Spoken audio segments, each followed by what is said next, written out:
Hey guys, Meats here, doing another short World of Warcraft solo guide. This one is for the Soft Hands achievement in Throne of Thunder. You're probably grinding this for your Glory of the Thundering Raider achievement, trying to get the Reigns of the Armored Skyscraper mount. This achievement sounds easy on paper, but it's actually pretty difficult to pull off solo, I'm not going to lie to you. And it more than likely will take you a few attempts to get this nailed down. And it's nearly impossible to give a step-by-step guide on how to do this achievement because there's just so many factors that come into play. So this video is going to give you more tips and suggestions rather than telling you exactly how to do it. If you feel like this video helps you out and you'd like to support the channel and help me reach 1K, please consider subscribing. I would appreciate that a lot. But now all you have to do to get this achievement is defeat G-Kun in Throne of Thunder on normal or heroic difficulty with the golden egg still intact. A couple of things I will suggest: use a character with dots and some sort of slow fall effect. I did this on an alt level 50 priest in some weak BFA gear. I chose to use that character because it was extremely weak in terms of DPS. It has levitate and it's a night elf, so I could practice testing my damage and exiting combat before he dies with shadow meld, and that was a huge help. I did attempt to do this on my demon hunter with its glide ability, and I feel like it might be possible, but it was very hard to do. Priest or mage is probably the way to go for this achievement. Now, you're going to have to put in some time to accomplish this. I spent a few hours testing my dot abilities, trying to figure out how much damage I needed to do initially before I dropped my dots on him and moved toward the egg. You're going to have to kill the boss with your dots because you cannot cast while holding the egg.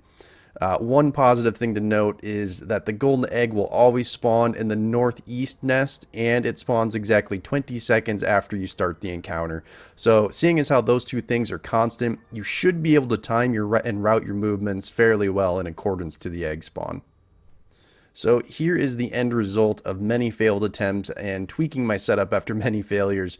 I start off by casting 2 smite casts, simply because dropping my Shadow Word Pain won't do enough damage. As I cast my last smite, I'm already turning around because you need to drop down here and kill the eggs in this nest to get the feather. That way you can fly up toward the golden egg spawn. Before I actually start flying though, I'm casting levitate preemptively so I can slow fall after grabbing the golden egg, and that allows for a little more leniency in terms of when your dots can take off and kill the boss. You can see me pause above the platform for a second here. If you're not above the platform, you will line of sight the boss and you won't be able to cast. I pause to cast another DOT, my shadowfiend, before I fly up to the golden egg spawn. Now, as I fly up to the golden egg, I would recommend using my setup here. I found this spot to be very consistent in terms of catching the egg. So first off, fly toward the right of the nest and point your camera straight down. And you can see here where these two lines come to a point. I'm just on the outside of that. And over on the left side, you can see how this part of the branch is a straight line. I position my character right in the middle of that line. This by all means is not a pixel perfect grab. There is some room to play to grab the egg, so more than likely if you're just in this general area, you should catch the egg with no problem. It should also be noted to not move after you get in place. Just trust your setup. I know that might be hard to do, but just trust it. If you try to adjust after the flying effect drops off, any slight movements will just cause you to drift since you're under the effect of levitate or slow fall.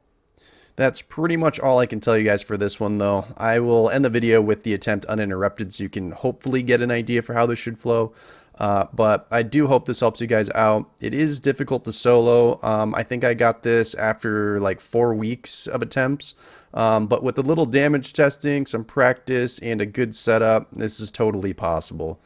But yeah, thank you guys for watching. I appreciate it a lot. Please subscribe if you haven't. That would help me out a ton, and I will catch you all in the next video.